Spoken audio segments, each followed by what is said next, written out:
Relations Marketing Lead. Thank you so much for joining us today.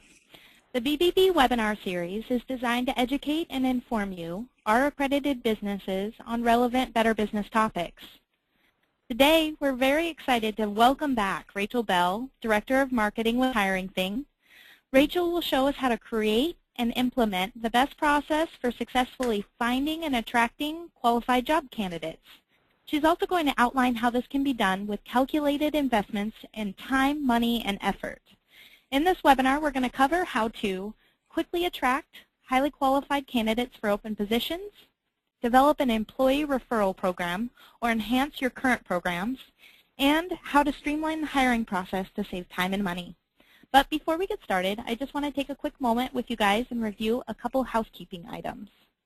First, if you have any questions, please feel free to submit your questions at any time. Simply type them into the box on the left half of your screen. If you're viewing along with others, please designate a scribe to submit your group's questions and/or respond to polls. We're going to go ahead and address your questions throughout the presentation on certain slides. Second, if you experience any technical difficulties, on the left side of your screen, you will see a link to GoToWebinar's troubleshooting website and a toll-free number to call and listen to the webinar over the phone. Please use them if you're having any trouble hearing the audio presentation.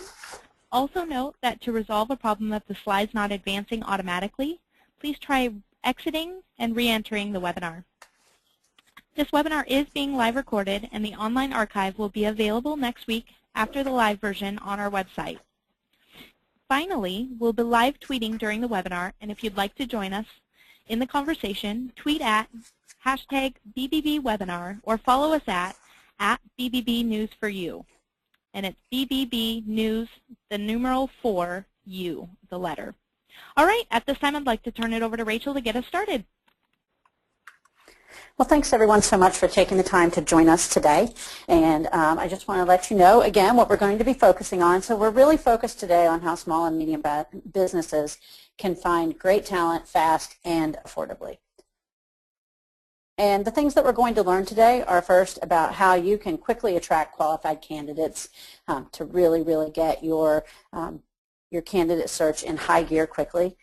Some ways to supercharge the pace of candidate screening, which can always be very time-consuming for you. Once you post a job, you're going to get tons of people applying for it, and that sometimes can really slow things down.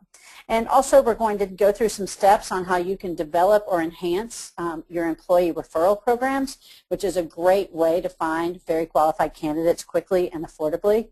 And then we're going to talk about ways you can streamline interviewing to save both time and money for you. So, you know, whenever I do one of these webinars and I get started, I really try to put myself in your mindset and think about what you might be thinking as you walk into this. And at HiringThing, we talk to a lot of business owners and hiring managers every week, and we know how challenging hiring can be for small and medium-sized businesses. And many people really find that hiring can be a painful process because they're not aware of the solutions that are out there for them. So it's my hope today to give you some great tools that you can take back and really make it less of a painful process and to save yourself some money and, of course, time, because time is money in this world. So what we kind of hear from people is, first and foremost, that it takes a long time to find and hire good candidates, and it feels like a drag. It's time-consuming, and it takes your focus away from your core business. So we want to help you eliminate that. And then people also ask, why is it so hard to find qualified candidates? You know, in such an economy, you think that there might be a lot of great candidates out there just waiting for a job. And then another thing we hear all the time is just almost with a groan usually about the pain of sorting through resumes, because it is really painful, and an open position can result in quite a few dozen, if not hundreds, of resumes. So you want to be able to get through those quickly so you can get to those really qualified, great candidates. And then the last thing we hear about is how, you know, my employees have to know some people who would be good for this job. Why aren't they telling their friends about this position? So we're going to talk about ways you can motivate them to do that and find those good candidates where they're hiding. So first we're going to cover, like I said, finding and attracting qualified candidates fast. And what we really find in our practice is that the most successful job postings are the ones that are the easiest for candidates to find. So because people are looking online now, only 4% of job seekers really start their job search with a specific company in mind, and 96% are starting them on Google as their search. So if your job opening ads are not in the right place to be seen, if you're not using the right language in your job posting, you're not going to even be considered because they won't find your job posting. So we want to look at ways that you can make a really strong job posting that's going to get found, because that is going to save you tons of time. If it's a needle in the haystack, then it's going to be harder for candidates to find you. And if somehow candidates do see your ad, you also have to keep in mind that many of them will not apply if you've made your application process to be a real hassle in this high-speed, fast work environment. And if they do apply and they don't enjoy the experience, they just might say something bad about you online, and you definitely don't want that. So this is truly a wake-up call for employers in the 21st century to make sure that your hiring process is seamless and pain-free, not just for you, but also for the candidate. So keep your job posting simple. I can't really emphasize that enough. As a rule of thumb, the more simple you keep it, the easier it's going to get found. And this really job applicants. So candidates are going to be trying to find you by searching for something very specific in Google. And only 64% of job candidates 64% of job candidates won't apply if they don't understand the meaning of your job title. So just make sure you use really standard titles in your posts that are going to be easy to find through a Google search. And while larger businesses may be snatching up some great employees, this is where small businesses have the advantage. Just keep this process as simple as possible for you and the job seeker. Do away with as much red tape as you possibly can, so that you can find candidates and make an offer more quickly than larger organizations. It's really going to set you apart. And there are really two ways to think about all this. You think about, oh, online search, it gets confusing, it's about marketing. But really, if you just think about it, that there are two ways to think about how people find jobs. It's either through what we call a push scenario or a pull scenario. And a push scenario are things that you, as the employer, do. It's the banner advertising, the job fairs, the blog posts you do about open positions, emailing candidates, phone calls to candidates, really any type of marketing that's going to attract candidates to you. And the pull side of it is the side of it where candidates find you. And the way they're going to do that is by applying for the job because they found it through the online search, or through employee referrals, which we'll definitely be talking more about as the webinar continues. So to get started, we already know you're going to keep that job title really short and sweet and concise. If you remember how I mentioned that 64% of job seekers would not apply for a job if they don't understand the title. So we're just going to assume that you've got a great, simple, easy-to-use title. And then what you're going to want to do now is to create a job description worth noticing. So a strong, easy-to-understand job title means you got found in search. And top job candidates won't be searching through lists and lists of jobs. So when they do click on a job posting, after they've seen a title that appeals to them, they want to see something awesome. And so you really need to spark their interest by writing a killer opening paragraph. You want to really knock their socks off. And your goal should be to entice them to understand if they're qualified for the job, and if they are, to apply. So when you create this job description, you want it to be a really clear overview of the position and show what's in it for the job seeker. Because just like you are putting the job posting out there, job applicants are self-selecting whether or not they're qualified. And if they're not sure, then they may go ahead and apply. And the more people who apply who aren't qualified, the more time and money on your end it costs to find a great hire. So when you do this, you've presented your company well, you include information about your benefits, your company culture, anything that helps you stand out in the workplace and breaks you apart, sets you apart from other companies. And then you also want to create a breakout list of skills and qualifications within the description. And really describe what the required skills are and what's really just the nice to have, because this is going to help people self-select about whether or not they're going to apply. Also, provide a salary range. I know a lot of people get really nervous. You don't have to say exactly what the salary is, but providing a range is also going to mean that the people who are applying for this job are A, qualified, and B, comfortable with the salary range that you're willing to pay. So this also helps people self-select and, again, saves you time, saves you money, and brings you qualified, eager candidates. The other thing I always say you should really put in the job description is location and travel expectations. If you, as a small or medium-sized business, cannot afford or are unwilling to pay for relocation, then you should mention in a job posting that it is for local candidates only. So even if someone from out of town applies, they will understand that you're not taking on the financial responsibility of relocation. And the same goes with travel expectations. If someone's interviewing with you over a long period of time and then they find out 3/4 of the way through the interview process that there's a 50% travel requirement, they may or may not be open to that. So you definitely want to mention that in your job description.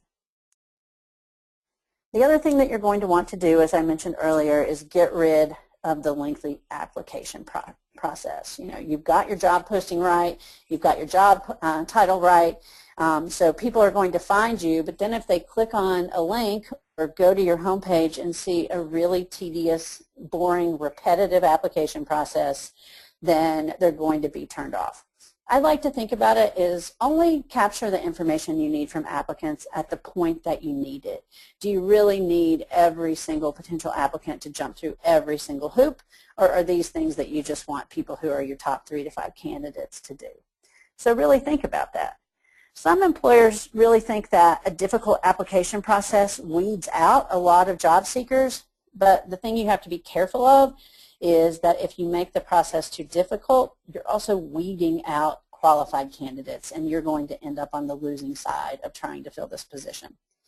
Highly qualified job seekers can be very busy, just like you. So think about it. Between working a full-time job, networking, interviewing, etc., they just may not feel like a really tedious application is worth their time. So once you've written your job description and you've decided on what the application process could be, the best advice I have is to drink a little bit of your own Kool-Aid. And by that, I mean take yourself through your own application process. And while you're doing it, ask yourself, if you yourself were looking for a new job and wanted to take your completely awesome skill set somewhere else, would you find this application worth your time? You know, I mean, if it seems burdensome to you and you're the one making the hire, imagine how it's going to feel to someone who's thinking about coming to your company. And then you're going to want to make sure that any technology you're using, whether it's your website or an applicant tracking system, is performing the way you'd expect. So after you apply for the position yourself, go back and look. What does it look like in your applicant tracking software if you're using one? What does the email that you're getting sent look like? And how are you going to manage that information that comes in? Because the more lengthy you make the application process, it's also costing you time and money, as well as potentially eliminating great candidates.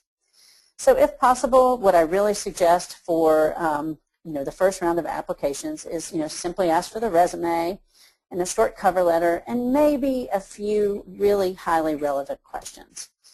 You should be using your job description, the one that you wrote, and not the application process to weed out unqualified candidates. And then you're using your application process to actually collect the best ones. And then another thing that is extremely important in this digital age is to show off your employer brand. And by this, it also means be very true to who your brand is. You don't need to present yourself to potential hires as anything but what you are, because if you do present to them as something that you're not, they'll figure that out, if not during the hiring process, then after they've taken the job. So it's a great way for you to say, this is who we're really proud, and that's going to help you attract candidates that already will be a natural good fit for your organization. So Desirable job candidates in this day and age really do want it all, and I don't really think that we can expect them to settle for less.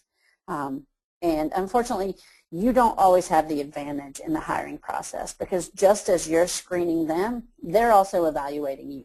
They're looking at your culture, your benefits, your reputation, and other factors that relate to their personal career goals. They're looking at things like location, benefits, career development opportunities, and of course salary.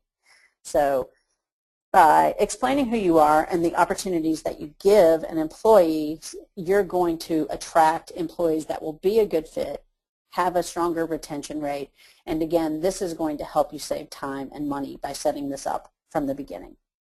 And I think that it is critically important as time goes on, and as the web is so ubiquitous, that it's important for you to ask your current employees, and understand from them, what they value most about where they work, and ask them in their words to describe your company culture. It's one thing to sit around a conference room and dictate what the company culture is, but how does it really play out in the day-to-day, and how can you use that to your hiring advantage?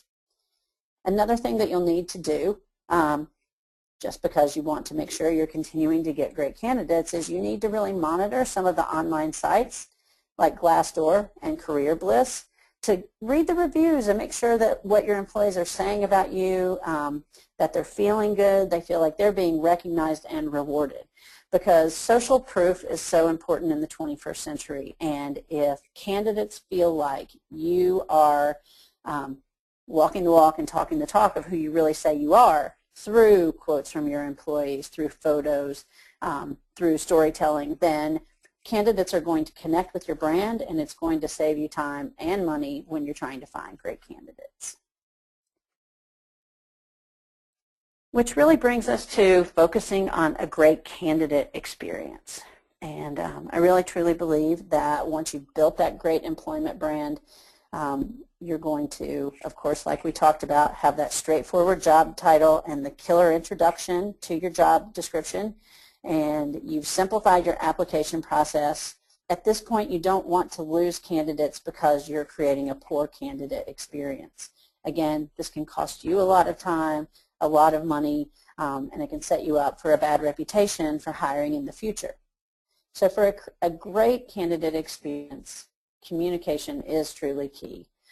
You should let candidates know you've received their resume and what the next steps are. And I can hear all of you groaning that you don't have time to get back to every candidate. And that's really, at the point where something like an applicant tracking system can be very useful. You can send out bulk emails to candidates that you're not considering. You can keep track of where each strong candidate is in the hiring process. So using technology tools to your advantage makes it easier for you to communicate. In this day and age, people who send follow-up emails to candidates get a great word of mouth throughout any job seekers. Even if you're writing to tell them that you're not considering them, you bothered to write, and that's what really matters. So, and just that short note is going to really help you with referrals. Because believe it or not, according to a recent Career Builder survey of over 800,000 job seekers, 44% had a worse opinion of the company after applying and receiving no response. So think about that. 44% had a worse opinion of you. Some people might not have even known who the company was before they applied for the job, and now they're walking away with a bad opinion. Another thing I'll say about the candidate experience, clearly articulate next steps. Once you do that initial screening phone call, let them know what the next steps can be, let them know when they're going to hear from you next. Continue to evaluate and modify the process as it's going along. Make sure you're collecting candidate feedback to understand how that process was. And turnaround time is key. I've heard stories of people getting rejection letters 6 weeks after they applied for a job. And I would say that the quicker you can give people a response, the better, because again, they're busy looking for a job and they want to know what opportunities are still on the table for them. So wow, we've covered a lot of information so far. And I want to take a moment to pause and see if anyone has any questions so far. If you do, you can type them in the questions box. And I'll just give you a second to type. And of course, throughout the course of the webinar, anytime you might have questions, you can feel free to type them in. And then when we stop for the next break, we can answer them if you haven't.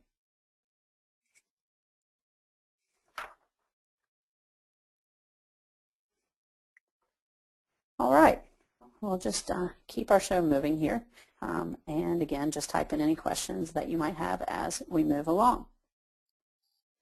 So the next thing we're going to talk about is how you can supercharge candidate screening. And what I mean by that is that going through resumes quickly and understanding that you don't have this weight on your shoulders of having hundreds of resumes to get through on a regular basis when you're hiring new candidates, because I know it can be a real drain on your time and energy. And again, time is the measure of business, Francis Bacon said. And any small or medium business can agree with this quote, and this includes your hiring process. So the more you're dragging your feet when it comes to posting jobs or investing a short amount of time to optimize your hiring process or build your employer brand, the more costly and painful it is for you to actually hire. So we're going to kick things up a notch, and I'm going to give you some ideas on how to get through that stack of resumes with lightning speed and make you feel like you don't have a huge weight on your shoulder. So before you sit down with that pile of resumes, whether it's on the screen or you've printed them out, it's really important to take just a few minutes to create a hierarchy of your must-haves when looking for candidates. You've probably included this in the job description, so you should know really what they are. Hopefully you've talked to other people within the organization who this person will be working with to understand what's really important about this job.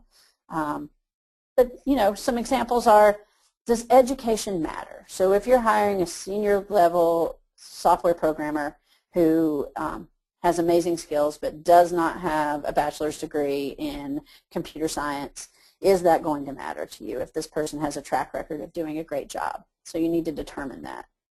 And the same goes for past experience. Does someone really need 15 years experience doing this position? Are you willing to settle for 10? You should really understand those things. And will you consider anyone from another industry? This is usually a deal breaker. We'll talk about this a little bit more, but you should think about that. Do they definitely have to come from an industry or from a certain practice that is a must-have? So we're going to go over 4 criteria that I think will help you speed up your screening process. Of course, you'll be modifying this not just for every job position, but for every position you hire for. You're probably going to make some modifications, and you need to be flexible as you think about it if you really want the best talent. So really at this point, when you're going through that first big stack of resumes, what you're trying to do is you're not trying to find that needle in the haystack. You're trying to get rid of a lot of the hay. You're saying, let's weed out those who you would not even consider at all. So we talked about location before, so this would be a first pass. If the job requires you live in Seattle and the candidate doesn't live in Seattle, I'm guessing you're probably not going to pay for relocation fees, and you could immediately put anyone who is not a local candidate in the no category. Industry is the next. Again, for jobs that require some level of work experience in a specific industry, you'll want to really think about that. If your company's industry, for example, is pharmaceutical manufacturing and the candidate's background is mostly in apparel or vice versa, well, I would put them in the no pile too. So these two fields are so different that it is probably not a great match. The third thing is function. If you're looking for a senior sales rep and a candidate has absolutely no sales experience, then I would say put it in the no pile. I know it's hard sometimes when you're really desperate to find a candidate, but just know that you're not going to find the perfect fit in this pile, but your goal should be to find a candidate that's as close of a match as possible. You're not trying to make a stretch to fit someone into a position they're not a good fit for. And the bonus, this is the easiest one, the obvious stuff like spelling and grammar, cover letters that ramble or don't have a good structure. If they fail to follow the application instructions that you have made super easy, then I would say that these can go in the no pile as well. And then, voila, At this point, you've probably eliminated at least 80% of the resumes in your stack. And if you do this for a position and you have loads of resumes, after the first 10 or so, you really should be able to get this resume review process under a minute for each resume when you do the initial review. So this is a huge way that you're saving time and money. You're no longer laboring over every single resume. You're no longer trying to fit people into a position they don't fit for. And really don't be disheartened that you're now down to 20% of or less of the pile you started with, because you can take a huge deep breath and a sigh of relief, because this is going to give you the time to actually go back and really read the resumes and applications that you haven't eliminated in that first pass, and really give those candidates the full attention that they deserve to determine whether or not you want to move forward in the interview process with them. And then after you've done all this and you've gotten this down to a really small number of resumes, this is where you can really put things into overdrive to just ensure that you're still saving time, you're still saving money, and not getting bogged down with the process. If you go through the resumes and you're like, I just don't get it, there's just no one here who's qualified, I would say go back to the job description or job title and look at it very carefully and seeing if people are reading something in the job description or the job title that would make them think the job is something that it's not.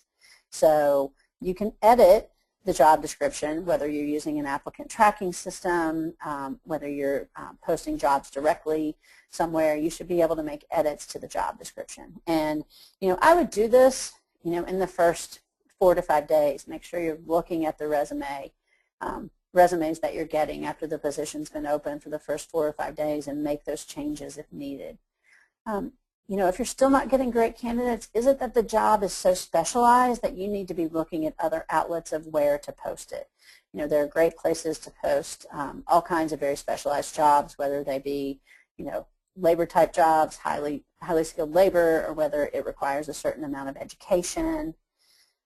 Number 3, I personally think this is key, is that you should really be using an applicant tracking system and utilizing keyword search and auto-archiving so that you can quickly go through those resumes using the items we just talked about on the last slide. So this will help you automatically archive clients in an applicant tracking system. They never go away. You're always able to go look at them again if you need to, but it really helps you clear your deck very, very quickly.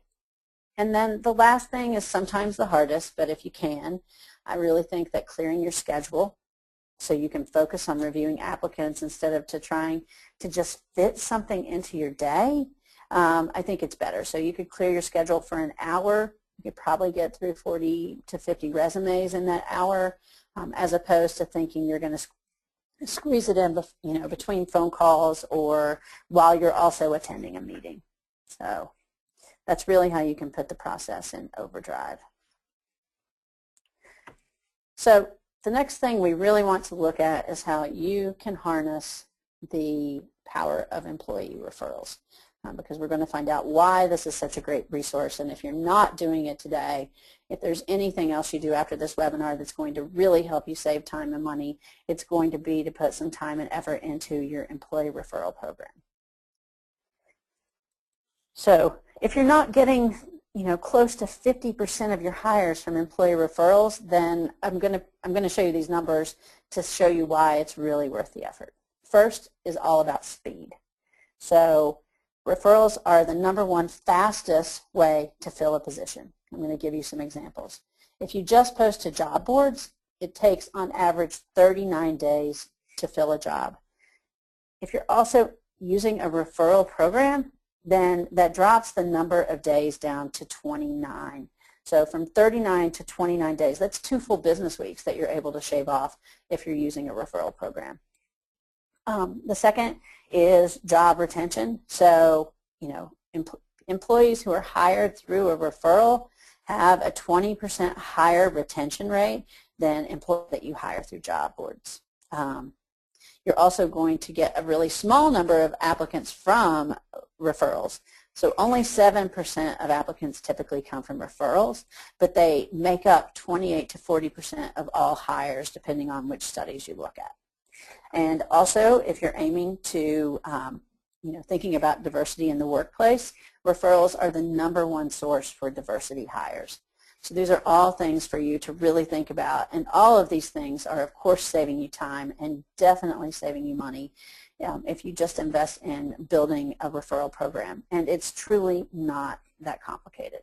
So, creating a well-run employee referral program is really a no-brainer. With a strong referral program, you're going to be able to hire better people faster while doing so at a lower cost. So, as a business owner or a manager, if you like saving time and money, I think this is pretty compelling why you would want an employee referral program. And so once you've agreed internally, whoever the stakeholders are, that you want to create an employee referral program, you're really in luck in the 21st century because technology has advanced, making referral programs much easier to set up and run. And unfortunately, just sending employees a monthly email to ask for referrals or including it in a newsletter or at a staff meeting is not enough. What is the modern employee referral program? This is where a lot of employers often get stuck.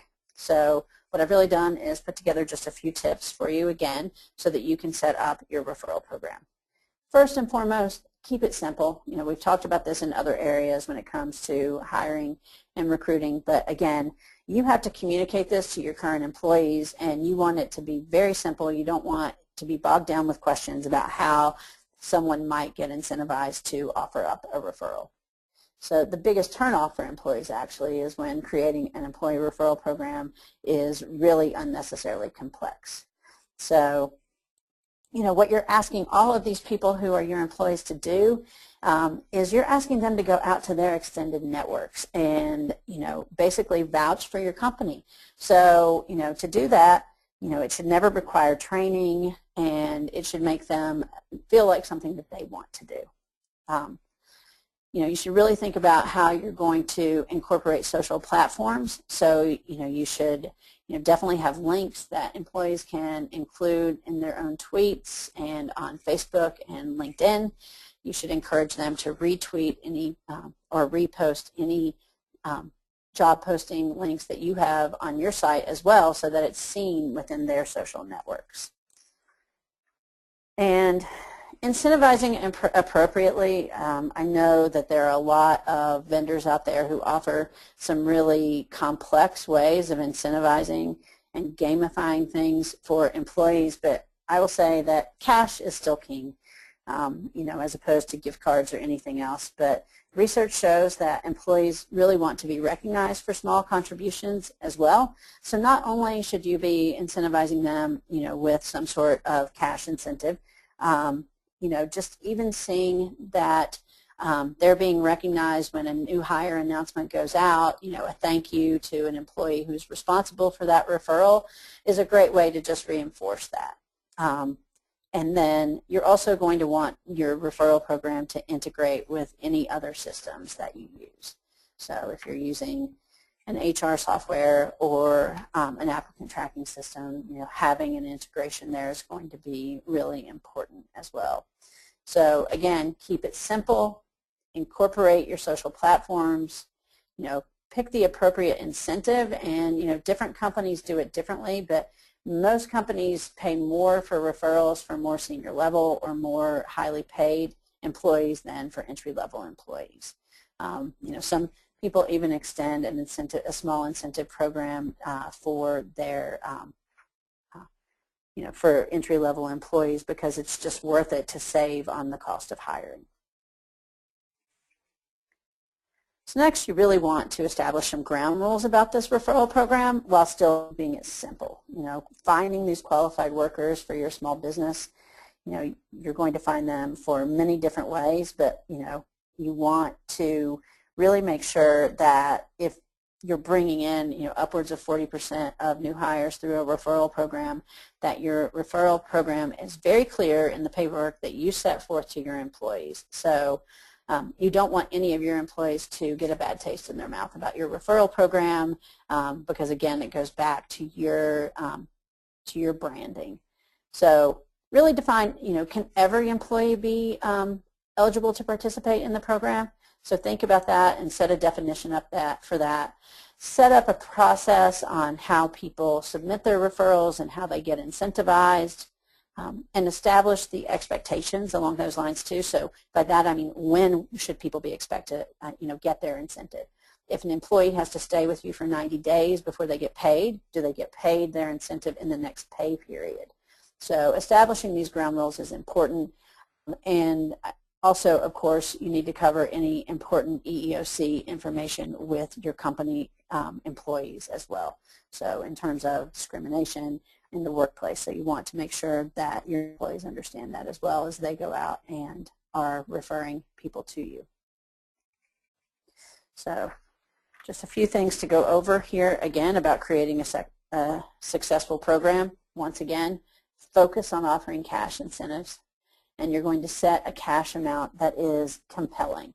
And by that, again, I'm not talking about over-incentivizing. I mean, you're not talking usually about a huge amount of money, but enough money that someone could actually do something with it other than it's just a $25 Amazon gift card. That is probably not going to motivate them to go out and push to their social networks in order to bring you great applicants. You're going to recognize those successful referrers like we talked about if you send out a company announcement or email. And you want to keep your employees informed about the progress of their referral. So if you do hire their referral, oh, he's been here 60 days, you'll get incentivized after 90 days. And then, something that you can do once you have the program set up, and this is really a bonus, is once you have some great examples of successful referrers, you can have them help you actually educate the rest of your employees on how to become a successful referrer as well. So these are all great ways to get an incentive program up and running and save you time and save you money. So we're going to stop again and take another break and see if anyone has any questions at this time about referral programs and anything else that we might have come across in terms of how you can find and attract employees. Feel free to go ahead and type in any questions you might have. So Rachel, it looks like we had a question from before. You had said the most successful job postings are the ones that are easiest for candidates to find. So John asked, what are the best websites to post job listings? Well, I think that the best way to post job listings, of course, if it's a pretty mainstream job, like it's an admin 1 job or an accounting job, you can really post to the larger job boards such as Indeed.com, Simply Hired, Glassdoor, through LinkedIn as well. If it's a local search, you can consider Craigslist as well.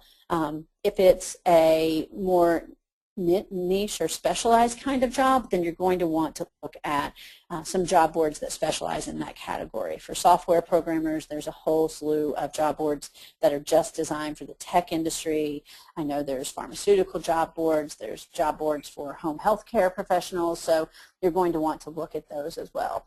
And the bonus of using something like an applicant tracking system is that usually if you do use an applicant tracking system, then you're able to post to multiple job boards simultaneously, and that will save you time because you won't have to keep creating accounts and keep posting on each individual job board. It will all just seamlessly work through your applicant tracking system. So a lot of applicant tracking systems also provide you with a lot of free job postings. Those do not stay posted for very long. And of course, when other people come in and post their job, it's all based on the timestamp. So the most recent jobs come up first. So you need to think about your budget and where you're going to invest for those premium job placements on those boards as well. But again, it's going to save you money if you spend the $100 to post on Indeed.com, and I believe that's how much it costs there, and then you fill the position quickly. You're going to save quite a bit of money that way.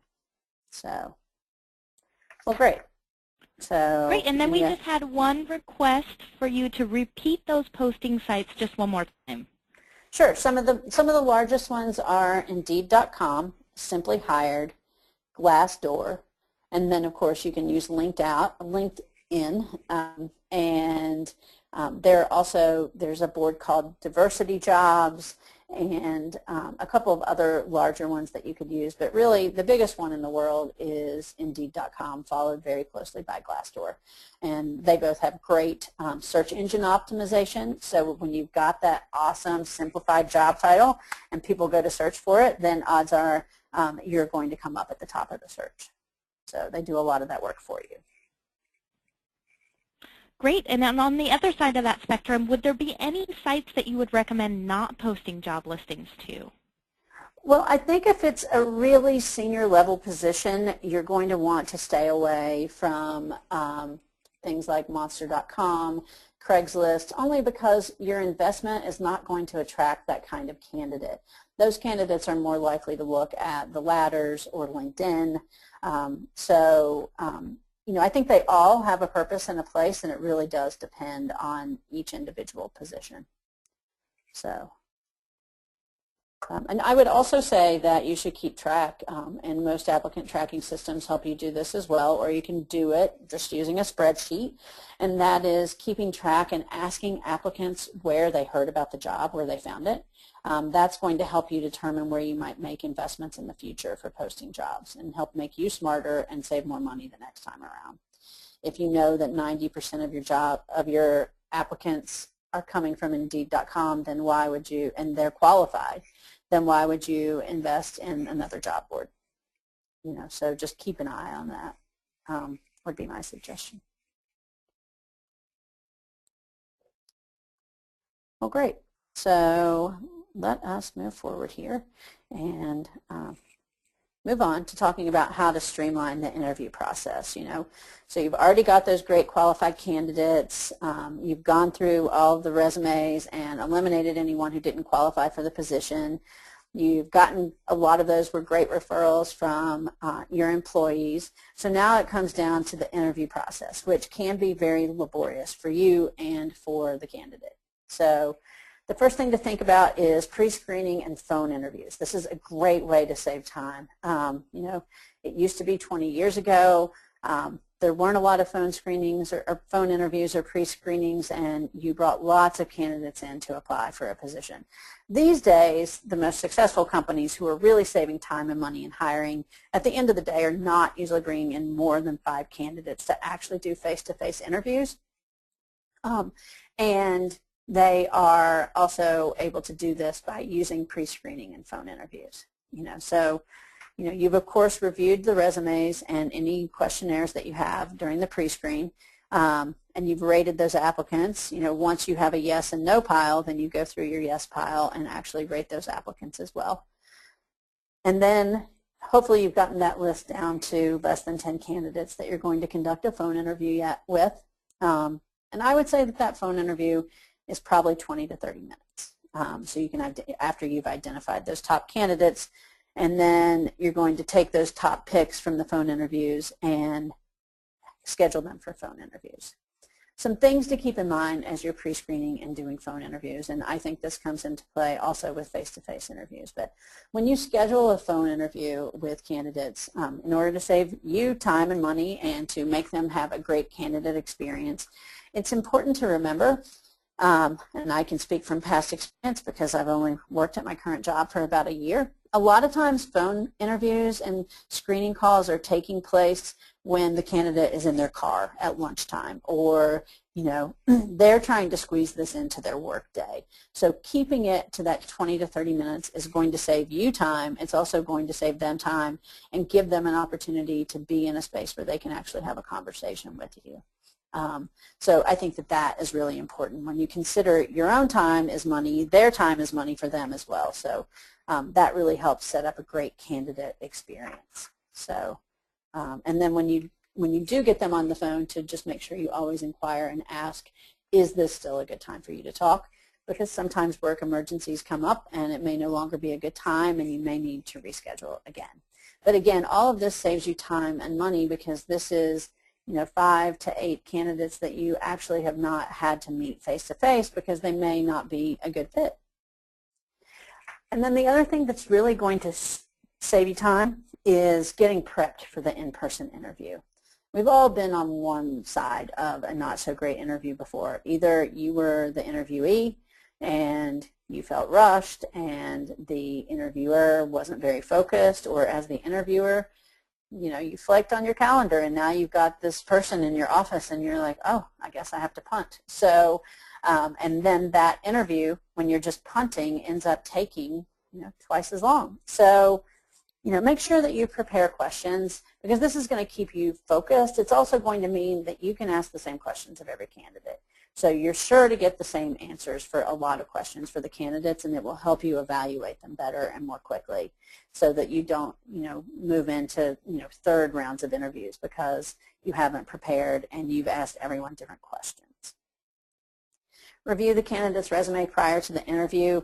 Not only is it common courtesy, and it's making good use of your time and their time. So make sure you do that, because something may pop up that you haven't noticed before that automatically now flags this candidate for you. And then I say schedule enough but not too much time. In the world of software where I primarily work, there has become this habit of having full day interviews or half day interviews in the office. That's incredibly hard for someone to leave their workplace for that much time. So I would say if you schedule 30 minutes or 40 minutes or an hour for an interview, work really hard to stick to that time period, not just for the candidate but also for you. And also be prepared to answer questions. Not that you need to address everything within the interview time period, but if people have HR questions that you're not able to answer about your company's policies, or people have questions about the job description, why the last person left, or is it a new position, you should be prepared to answer those questions, because if you're not, that's just one more follow-up that you're going to have to do after the interview. It's going to be a longer follow-up email. It may require a call to your boss or to HR. So all of a sudden, this in-person interview has now dragged on to an email conversation, when it would be best if you could wrap it up during the time of the interview. We talked about questions before, but I really think that the types of questions that you ask make a big difference in saving you some time in the interview process. So if you use some very specific questions, types, and techniques, and that means that you'll have a strong sense of the candidate, and you won't be dragging your feet when it comes to making decisions in the hiring process. So you're going to, have a little bit of a mix, but you're going to use mostly open-ended questions. So during the time period you have allotted for that candidate, you can get as much information as possible from them.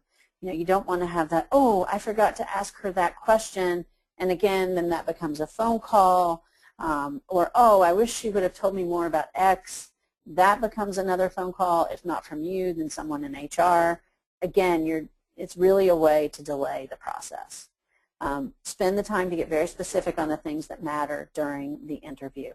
So credentials, if someone needs a particular licensing and they don't have it, it's really best if you haven't figured it out through pre-screening, you definitely want to make sure that you know the answer to this question by the time that the in-person interview is done. You don't want to extend a job offer to someone who is not credentialed or licensed in the area they need to be. Get their experience, get their job history while they're there. If there are any holes in the resume or questions you have about specific things, just be sure to get that specific information while they're there. Behavior questions, of course you're going to want to get a good sense of how a person's going to react. And then, of course, the questions you can't ask, which can really throw a monkey wrench in your hiring process. No direct questions about family, marital status, age, religious, or political affiliation. So you want to definitely stay clear of those and not create an HR headache for yourself. It also is going to ensure, as we've talked about, that your employer brand stays very intact, by following all of your EEOC compliance rules. So, before we move on, because this hour is going by really quickly, I just want to let you know that for any of you, if you have any questions after this webinar, you're going to be able to reach me at info@hiringthing.com or our website. And what I thought I would do now is we're just going to wrap everything up. We're going to talk about the things we learned. So we really talked about how small and medium businesses can find great talent fast and affordably. I hope each of you has found a way that you'll be able to integrate part of this into your process so that hiring new employees feels less stressful and doesn't have such a big impact on your bottom line and your business. And of course, the things that we've really tried to cover today are how to find and attract those qualified candidates fast by having that great job description and great job title. Supercharging your candidate screening, so being able to go through a huge stack of resumes in no time and finding the real jewels that are worth a deeper, longer look in that list. Really getting your employees engaged for a referral program. I think that is one very clear way that you can save a lot of time and money. And also streamlining the interview process so you're able to make those hiring decisions really, really quickly. So, we're going to take some more questions now if people have them. So if you've held off on any questions from the first part of the webinar, please feel free to ask away. So there's one question. They'd like to know that if they can ask if a candidate is eligible to work in the U.S. when they post a position. If they get I-9, they say they get I-9s when hired, but wasn't sure if they could legally ask when the position is posted. I think that's a really slippery situation. I mean, you can say that, I think you can post in your job position that you must be legally qualified. I mean, you don't necessarily have to extend, an I-9 to an employee, but, I think there are also some state laws surrounding this, so I would really suggest, taking a look at your state laws or taking a look locally, yourselves or speaking with your HR representative or consultant about those laws. Great. Well, it looks like that's all the questions we have today. Thank you so much for all the questions. Rachel, thank you so much for presenting again on a wonderful topic. Please visit us at www.akorww.bbb.org/webinar. We'll post a live recording of this webinar. If there was any parts that you guys would like to go back and revisit, that will be available to you at the end of the week. Next month, we'd like to welcome Lisa Hagland, who will be taking us through the do's and don'ts of advertising and explain how BBB can help you as an accredited business avoid any potential advertising claims. Also, I wanted to extend an invitation. If your accredited business is interested in presenting a future webinar on a better business topic, you can always contact me, Shauna Dutton, for more information at 206-676-4164 or by email at shauna.dutton@thebbb.org, or you can message me as soon as this webinar is over. Thank you again, and you guys have a wonderful day.